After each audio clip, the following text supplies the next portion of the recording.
Welcome to Fantasy Football Across America. I am joined today by the one and only Scott Fish. We are in Eagan, Minnesota. How's your morning, Scott? It's good. It's good. Just getting up mostly. Got the kids to school. We're all good to go now. Yeah. Monday, the usual grind. I mean, it's kind of funny because we were just coordinating over email this morning, and I was like, yeah, I'm probably not going to hear from him today until after his kids are at school. Yep.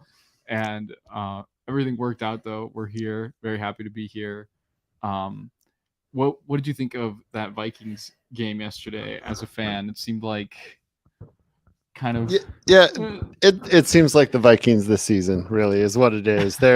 They trail most of the time. I think we've only thrown 12 pass attempts while leading this entire season at this point. Oh, man. But we keep it just close enough to give the fans some little wrinkle of hope, but just doesn't seem to be working out this year. Right. No, it's like the one score game look has completely flipped on its head for them. But I mean, they could be doing worse among playoff teams last season. Yeah. I mean, look at the Giants. Right.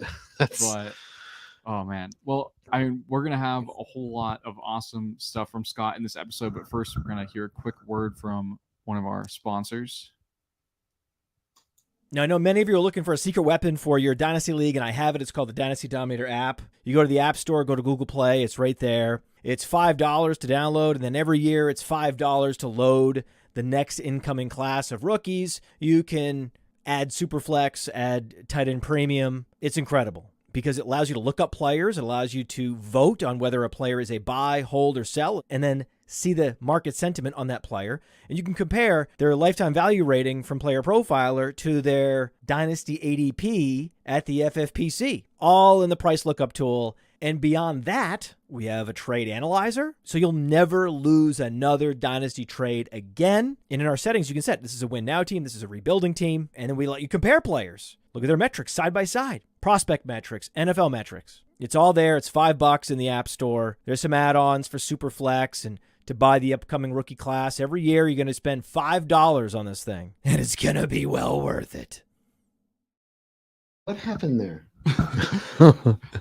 And we're back. So, as I said earlier, I'm joined today by Scott Fish, the one and only. I'm very glad that you were able to join me for this. I mean, this is like kind of surreal for me. I remember we met briefly in Canton at the expo, and I was like a little starstruck. So very happy to see you here again. And so this show, I kind of like to just kind of get people's backstories, and I'm very curious, when did you start playing fantasy football? Yeah, so I started playing in 1992. It was a Dynasty League in 1992. And it's now a keeper league, but it's been this is year 32. We are still going to this day, and it's now a keeper league. We have a giant setup every year for the draft. People come from wherever they're living now to still be in this league. We only have one original member still, but most of the people have been there since the 90s. That's crazy. It's insane. Yeah. So did that start with like your high school friends or college? Or? Yeah. I mean, we're talking junior high for a few when it started. Like we were 12 years old. But yeah, most of them were high school friends, college friends, and stuff like that. Yeah. Wow. And did you know at the time that you were forming a dynasty league, or what was that aspect of it like the terminology around fantasy football? So the dynasty league term, no. But what it was a dynasty league. What happened is I had been playing with my dad in a fantasy Big Ten college basketball league. I know that's a lot, but so what they would do is they would draft the incoming freshmen, and they would keep them throughout their college career. So that was my relation to fantasy. That's how I knew fantasy was played. So when we decided to do fantasy football, we drafted players and we just kept them, and then we drafted the rookies the next year. Like that's just how it went. And mind you, Dynasty, we've now tracked Dynasty back to the 70s. Like it didn't start in 92. It just, that's all I knew at the time. So that's what we played.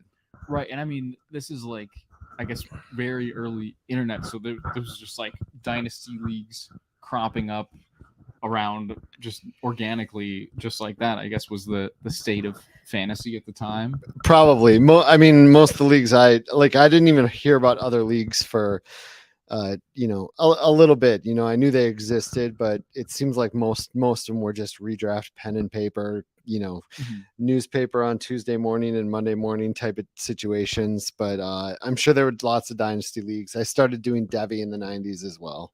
Wow. Yeah. Yeah, no, because that was my next question, is how are you guys tabulating the scoring? Like, it's just all manual calculations? Yep, absolutely. But it wasn't that hard, because from 92 to like 95, 96 or whatever, that early section of it, we were touchdown only. So it's not that hard to track touchdowns and have them all be 6 points. Yeah, wow. That's crazy to imagine. And then how did you kind of get to the other side of the table where you kind of, I guess, I don't know if you consider yourself a fantasy analyst or fantasy league guru, like how what was that path like? So I've worn a lot of hats. I created a lot of interesting formats over the years. So that's a little bit of where I made my hay. The Devi thing, I brought it to this industry. So that's how I, they talk about when you make your way in the industry, one of the ways to do it is to find something that isn't being done out there and do it, and get your name out there. And that's kind of what happened with me and Devi, and later me with charity stuff. But how I got into the industry, I started doing a start sit column and a waiver wire column for a random site, a message board forum that added articles back in like 04, 05, somewhere in there. So that's really how I got my start. I just kept doing it. Every year just kept plugging away. A couple of years in, I created my own site. That's where we had the Devi rankings. That's where we focused on Devi, IDP, and PPR leagues, which weren't like the most common thing in the world back then. Yeah. But that got us on the map, because there were three fairly niche things at the time, and they grew. Yeah, it's funny for me to think back, or like I've just barely seen that like era that existed before PPR was like the default, because now I think it's kind of taken over. But for me to imagine PPR as like kind of a undercurrent or like underground thing is pretty funny. Yeah. I mean, it was made to combat all those big running backs that touch the ball 20 plus times every game.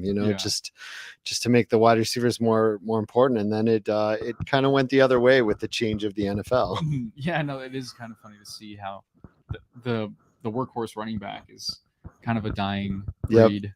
But I mean, and the target monster wide receivers are all over. But hey, I mean, Christian McCaffrey is out here just absolutely tearing it up. So there's still some unicorns. And then I guess like what? So yeah, you said you kind of brought Devi leagues to the masses. Like when did you start doing Devi? What was that? About 1998. Okay. It was about 1998, and you gotta remember this is a time where like sites like Scout and 24/7 and like all those, really all the sites that do Devi and college rankings and stuff like that really weren't a thing. So you basically just drafted the players you knew who were good on Saturday. That's basically all it was for a while, probably until 2002, 2003, when other sites started popping up with high school recruiting and stuff like that. And yeah, it was a tough go for a little bit, but it was fun. Yeah. And then I guess that kind of segues toward the start of Scott Fishbowl, right? Like this year is 13. So I was wondering, like, how many people played in the first Scott Fishbowl? 96. It started out as 96, which admittedly is like, even as of 5, 6, 7 years ago, that was giant. So 13 years ago, 14 years ago, that was ridiculous. But 96 teams, we decided it was a listener/reader league for the site I ran. We decided we wanted to get a bunch of analysts from other sites that people liked and get them to play with our listeners and readers. And Mike Clay won that first year, and the second year was about the same size, a little smaller, took a year off. But then I realized I think that there's something here, and I just went full bore with it, asking everyone I could. Yeah. No, that's not. And was there always like a charity element to it, or when Mm-mm. did that start to get brought into the fold? No, so I don't remember the exact year the charitable elements started. It was fairly early on. I had a friend in the industry that was doing a Toys for Tots drive in Las Vegas, and I helped him with that. And that wasn't part of the fishbowl. And then the next year, it was kind of an ancillary part. And then I had a heart attack, and I'm not the type of guy you'd look at. I had 5 cardiologists trying to figure out what happened, because like my age at 35 and just the shape I was in, like even better shape than now. I had a heart attack. So I think when something like that happens to you, you realize you want to be the best possible version of yourself. You want to be a good role model. You want to be the best possible version of yourself for your kids. Lots of things like that enter your mind, and how short life is. And I realized I had a little bit of a platform, and when you have a platform, I feel like you should do good with it. And I wasn't at that point, a little bit, but so I kind of drove full force into all of that. Wow. Yeah, very glad that that'll come That I'm from- around. Yeah, I am too. Like, and it's awesome that kind of, I guess, like ignited this passion Yeah. for doing good with your platform, because it's kind of, from what I can tell as someone who's like, I guess, been following you for a few years now, it's like the charitable aspect of it has kind of also, it's like a self-fulfilling, like, continued to grow because of it, and then that allows you to do more good. Yep. It's just kind of like bigger and bigger every year. So that's just really great. Yeah. That you're able to do that, and I think it's something that brings people together every year. And I was wondering too, like, how do you go about coming up with the scoring changes every year? Because I think that's like, one of the biggest mysteries with the Scott Fishbowl year over year. Yeah. There are several reasons for that. There's just a bunch of reasons for that. Like, one is, back in the day, I just like being creative with my leagues and doing creative things. And then 2 is, for many years, I wanted to strive to find out what's the most balanced way I can create scoring between the positions that creates draft chaos, that makes it so you can draft whatever way you want, and it still might work out and it's fun for people. And then there have been a couple of years, like the video game year, it was a video game theme, so we had video game bonuses. And this year was, just to everything stay positive and be positive, so no negative points. And it's really high scoring. I think it's a food theme, so you kind of indulge and you kind of have a little more than you need. So there are a lot of ways to score points. So there's been a lot of different ways, but I think the main overarching reason for the scoring changes is that every year is, I want to put everyone on equal footing, at least to start, where you're a regular everyday player and your analyst who studies this every day, they jump into the league and they're like, okay, I have to figure out what this scoring is. An analyst can't simply walk into the draft and just auto draft like draft like they normally do in all their other leagues or best ball leagues or whatever. They can't do that. They have to analyze the scoring and try to figure it out. Yeah. No, and it seems like a big part of creating that balance between positions is definitely like the super flex element, the tight end premium, the fact that there's so many flex spots. Like, do you remember like kind of what order you came up with those tweaks, or like which one are you which one do you feel the strongest about between like super flex or tight end premium? That's really tough. So super flex has been in since day one. I've been playing super flex for 15, 16, 17, maybe more years. Since this SFB has always had super flex. So I've never even considered that as a scoring differential. It's like, it's just what it is. In fact, my son is 10, and him and his friends, they all play in fantasy football leagues, have for like 3 years. They've never played in a 1 quarterback league. Wow. Like I wonder if 10 years from now, they'll be regalied how like we do about touchdown only or something. Or you mentioned with PPR, I can't even imagine what it was like when it was barely a thing. Yeah. I think that's them with Superflex. Like they all play Superflex. So the tight end premium, I go back and forth on in my head. I feel like it's necessary for certain things that I want to do. but I understand the downsides of it. I understand the arguments for, removing tight end and just having being wide receiver tight end. I've seen a lot of, I'm not very strong on that because I've seen a lot of different ways I could play that out. Mhm.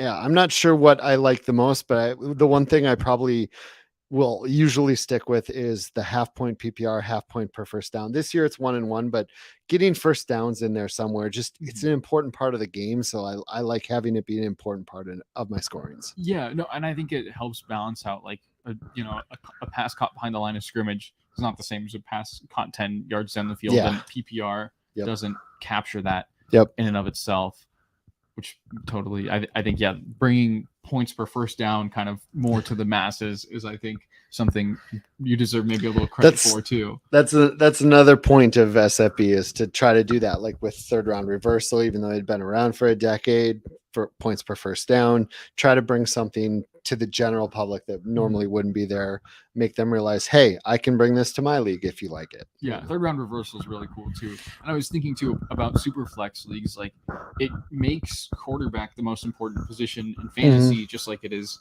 in real football. So I think that's an aspect of it that, I mean, I personally really enjoyed too. And then I was wondering too with SFB, like, how do you get like the celebrity involvement? How do a lot of those interactions go down? Does like someone really famous reach out to you and say like, hey, I want to play? Sometimes I've had I think the biggest way is just people that are already in it. They're like, I know this person, they want to play, and then we get them in. There's usually no cold calling type things involved. There was maybe in SFB 6 or 7, maybe, but nowadays it's usually a friend of a friend, someone that knows someone. Every once in a while, we'll see someone sign up and we'll see him in the list and we'll be like, wait a second, is this guy? And it is. It's a little surprising that they and kind of cool that they just simply signed up, didn't try to email, be like, you didn't try to pull any favors or anything. They just signed up, which is kind of cool. Yeah. Who's the one that kind of has blown you back the most in terms of like, wow, I couldn't believe nowadays I'm not even sure what would do that to me, because every celebrity or former athlete or whatever, or current athlete that I've met is just like nice and cool, loves fantasy, like anyone from Mike Mills of REM to like, I think actually, you know what, Shane Battier was pretty cool too. He actually signed up one year and didn't get in. Oh, wow. And then he got in the next year. Once we realized, oh, wait a second, this is Shane Battier. We just missed him in the list. We miss people lots of times. Yeah. He joked about it on the Podathon once. But the biggest one that got me was probably James Roday Rodriguez, because I watched every single episode of Psych. I was a huge Psych fan when it was on the air. And he was one of the early ones. He was like SFB 5 or 6, or like he's played, I think, like 8 years now. So when it was still really small, but in its infancy, it was in the earlier years, he was, just to have someone like that jump in was crazy to me. Right. And how many teams was it up to this year? 3,324. I mean, honestly, like if I could handle it, or if I wanted to, like we have 30 to 40,000 people sign up, like it's a long list to go through every year. But if I really wanted to, we could make it whatever size we wanted. We like this slow incremental growth. We like that it's not like it's something that's special to get into still. We don't want to be so exclusive, but like there's an element of that makes it really cool for people. Right. And there's only so much we can handle too. Yeah. And also you mentioned the food theme, and that got me thinking, like, how far out in advance do you usually think of the theme for the following year? Can you drop any hints for next year maybe? I'm not going to drop hits for next year. I will say we're generally about a year ahead. We do know next year's theme. We've already made designs for next year's theme. So we're already there. And same with the food theme. We were about, I'd say July, August. We know the next year's theme. I will say there have been a few years where it's come down to the wire. We're like, we just got to pick one. But the last few years, yeah, we've known well in advance. We have too big of a team not to. Like we have to get the designs done. We have to get, shirts done and a whole bunch of stuff. Right. No, it's impressive how basically the moment there's the rollout, there's all the merch, all the designs. I mean, it's very cool to see as kind of an outsider. And then I was thinking too about FantasyCares. You mentioned kind of the Toys for Tots. Like, what's that experience like? Because I've only seen the pictures on like your Twitter before, where it's like you have these shopping carts. It's awesome. But by the way, first of all, like we were talking a little bit before a break, and I think it might have ended. The break might have ended. I was mentioning, I'm like, how did we not get you in Fishbowl? We got to do that next year. Yeah, no, it's like I feel bad about that. Sitting here talking to you, you're a great guy. We just.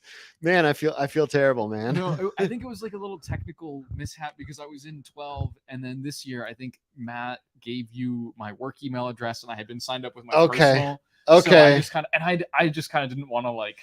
No, I felt like, oh man, they've got bigger fish to fry. Like, I usually don't mind when people reach out, and like I'm good about that type of confrontation. I'm either like, oh yeah, I meant to get you in, I just missed you on the list, or I'm like, yeah, a lot of people want in. It's we can't.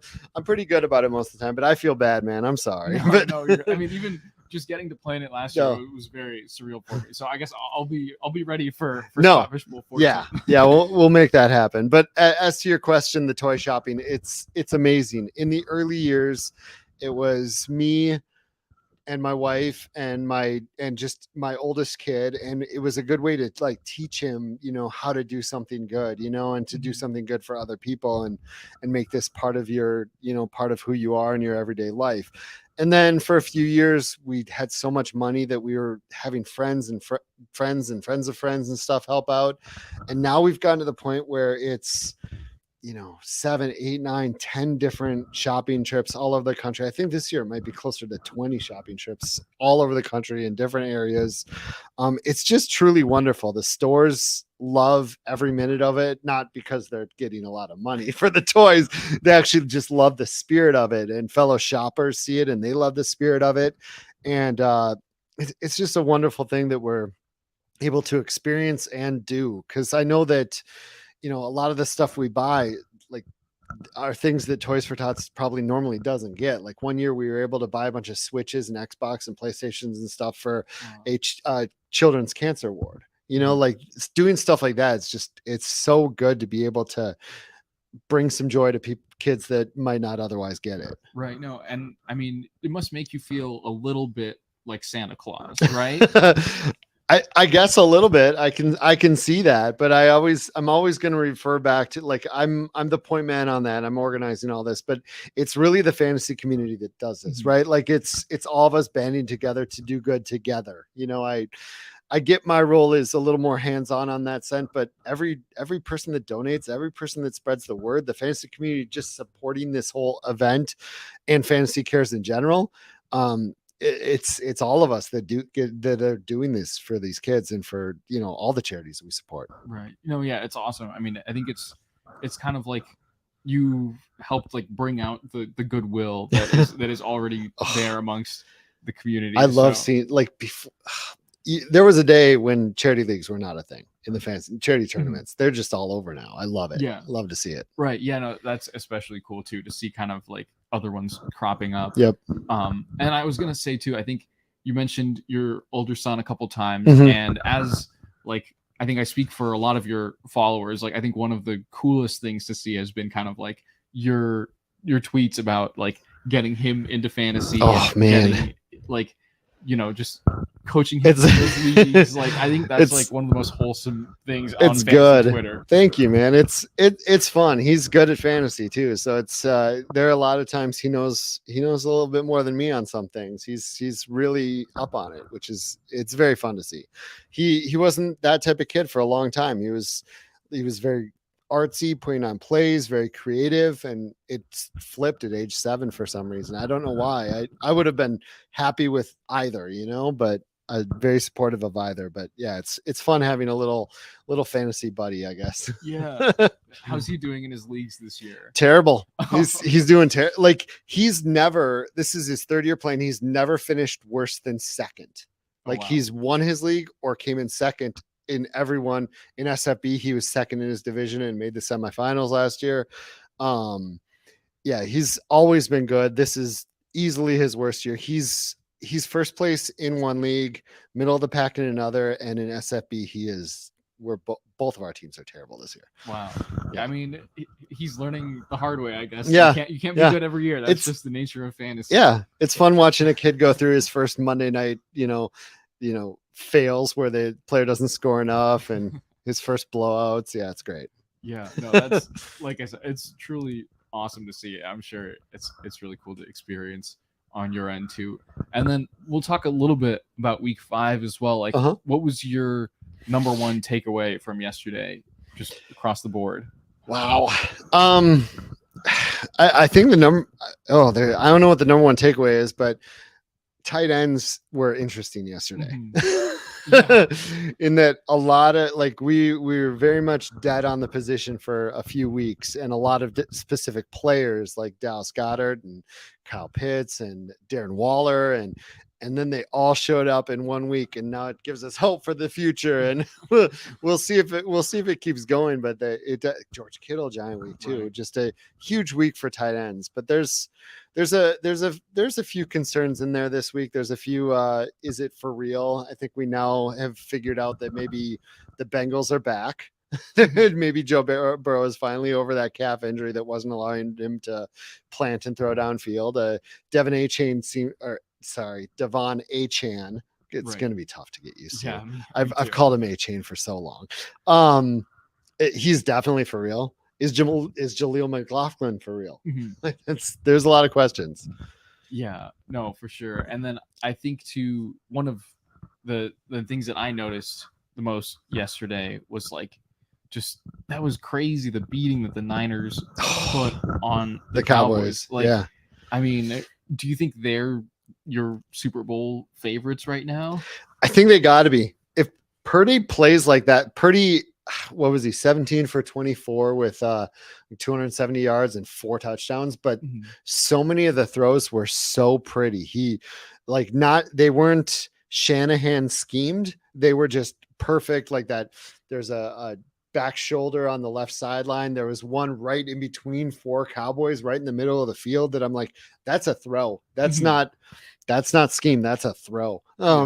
And if Purdy can be that guy, that mistake-free guy that's making throws like that, and their defense can be that way, it's hard to imagine them and the Eagles are going to be interesting. Right. And they play each other in the regular season. Yes, too. exactly. And then I think the Lions are kind of knocking on that door Yeah. of the NFC. Yeah. I mean, Ben Johnson. Sam man. Laporta was another one yesterday, getting those 2 touchdowns. Yeah. Just really cool. Fun to trick see. play. Did you see the Ben Johnson schemed up trick play where they snapped it between Goff's legs Right. to running? I think I my saw that this are you morning. kidding? Yeah. That's unreal. No, it's cool. I mean, he's definitely going to be a head coach next season. Yeah. I thought he was in the running should have been in the Yeah. running this It offseason. seemed like but the Panthers were Yeah. between him and Reich, and they're probably not feeling so great about that one. And then, I mean, especially another game that kind of I've been thinking about still is how the Ravens managed to choke that one away against the Steelers at just the last minute, all those drops Right. through 3 quarters, and then Fumbles George Pickens putting the team on his back. What do you? Who do you see coming out of the AFC North? I mean, the Bengals are back now. I think that division. The Bengals are back now. The Browns are arguably, I don't think it's arguable. I think they're one of the top 5 best defenses in football. Oh yeah. So they all have really good case to be made. That's really tough. I feel like Tomlin's going to win 8, 9, 10 games just being Tomlin. He's Right. never won fewer than 8 games. So they're all going to be in the hunt there. If I was a betting man, I'd still bet on the Bengals turning this around, but man, it's tough. I mean, Any of them could do it. before yesterday, that would have sounded crazy. I mean, this was looking like Before season yesterday, for the absolutely. Bengals. I mean, Then you see the Bengals do it. it's Then just- if they can learn how to run Joe Mixon anywhere but up the middle, yeah.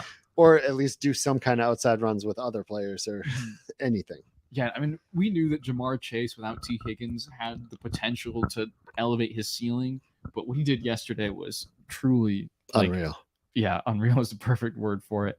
And then I see here you've got the stats pulled up from the Bears Commanders Oh, game yeah, on Thursday night. Like what did you make of that one?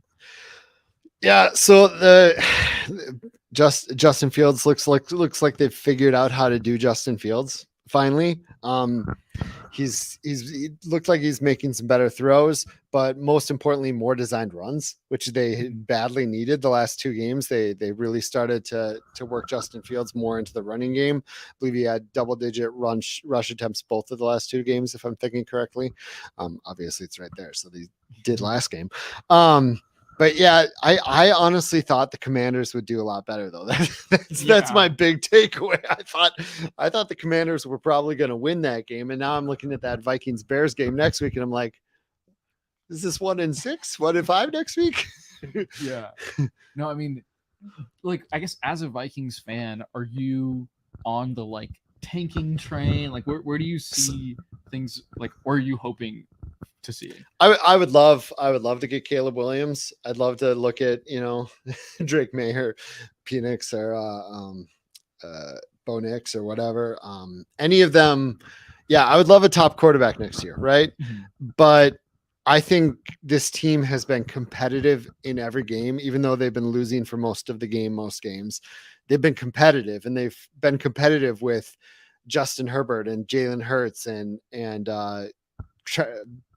Patrick Mahomes. Like, I feel like there are games on our schedule we're just going to win. We're going to be nowhere near that top. Kirk Cousins in this offense is going to find a way to 5, 6, 7 wins somehow. So we won't be in the range for them. That's the problem. And I don't think NFL teams really truly tank. Yeah. Like, I just don't think that's a full thing. We saw that last year with the Houston Texans won week 17 to avoid the. I mean, that all worked out nicely for them. I mean, they got Stroud, who's Stroud much better than Young. But I mean, that was the crazy thing too. I remember when that Brian Flores lawsuit and the whole thing with the Dolphins was brewing. The stuff about the owner allegedly offering him money to lose. Yeah, exactly. But yeah, it seems like it is pretty rare to have teams legitimately trying to lose like that. Yep. And I was also kind of away from the fantasy and the immediate 2023 stuff. Where did your love for football start? Do you remember? It's just, as far as I'm concerned, it's always been there. I'm sure there was an exact date when I was 7 or 8 or 9 or 10 or whatever.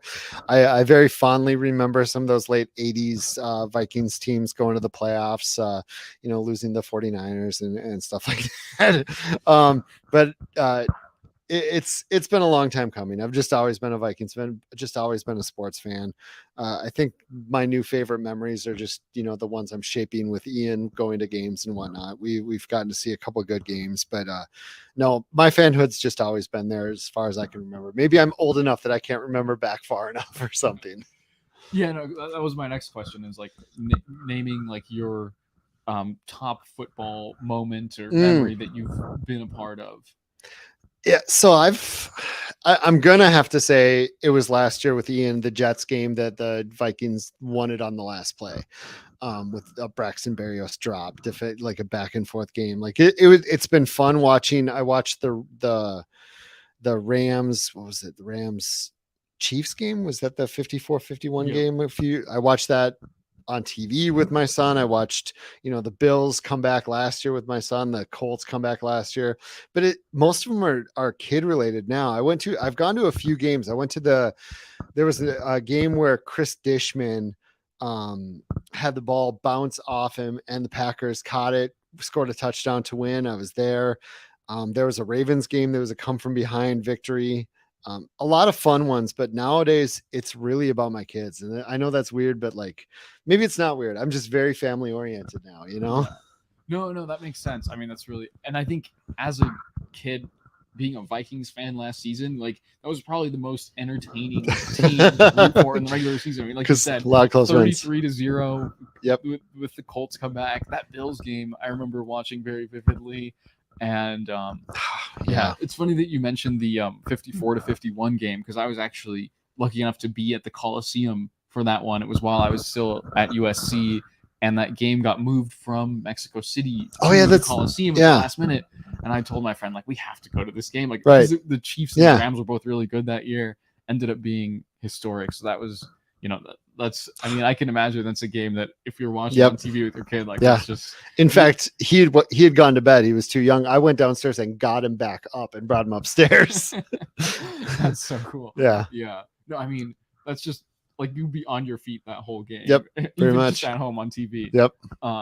That's so awesome. And then I guess, also, I think another thing I like to do with this show is just kind of give people a glimpse at who their favorite fantasy analysts are besides football, or like what they're thinking about or what they like to do outside of that world. So I guess what makes Minnesota like home for you, or like what do you love about living here? It's I think it's that we get all the seasons and very strongly. Like we get really sharp cold winters and we get really hot summers and we get gorgeous falls and springs. I think part of having to go through those really cold winters that are actually kind of fun and the really, really hot, humid summers is that when the weather is nice, you truly, truly appreciate it. Like I feel like if the weather was like Vegas-ish or like LA-ish all year round, and I'm sure people love that too. Like, I don't know that I would appreciate the nice weather quite as much as I do. Like we make sure to get outside and we go do things. We go to like waterfalls or go on nature hikes and stuff and just truly have picnics, truly enjoy the weather. I love Minnesota weather. I'm the only guy that's going to say that if you talk to them, but I love nature. My wife and I our house here backs up to a regional park. So it's all woods beyond our house. So it's, I think that's what I love about Minnesota. We live in the suburb with the most foliage, the most trees or whatever of the Twin Cities. We just love going around the state, lakes, and it's just a beautiful, beautiful state for nature. Yeah, no, I grew up in California, also kind of a big nature state, and I definitely was lucky to spend time outside. And it's just like there's nothing like it. Just yeah, so that's awesome. And I'm sure that you're getting to take your kids out into nature now, so they're making like camping memories, right? Yep. That's really cool. Yeah. And do you have any recommendations for like maybe a naturey place for me to stop between here and Kansas City? I know that like north of here is probably where most of like what Minnesota has. Yeah, I was going to say most of the stuff we go to is north, up in the Lake Superior region. There's lots of waterfall type places north of here. We were just at Taylor's Falls this last week. There's actually a waterfall area, Vermilion Falls, just probably 15 minutes from here. It's not exactly on your way to Kansas City, but it's an offshoot. But as you drive down 35 to Kansas City, you're gonna there are some places to stop, but it gets a lot flatter down there. Yeah, no, I mean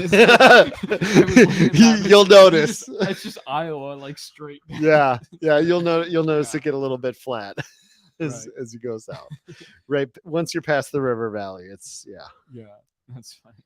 And then what are like some hobbies of yours that you like to partake in when you're not thinking about football or sports in particular? I don't have like fantasy football was my hobby and it became my full-time job. So a lot of my hobbies now are like Ian is it my 10-year-old is in 4 sports. He's got 2 going on right now. Like it feels like my hobbies have become whatever my kids are doing, going to watch him play football or basketball or whatever, or playing in the yard here.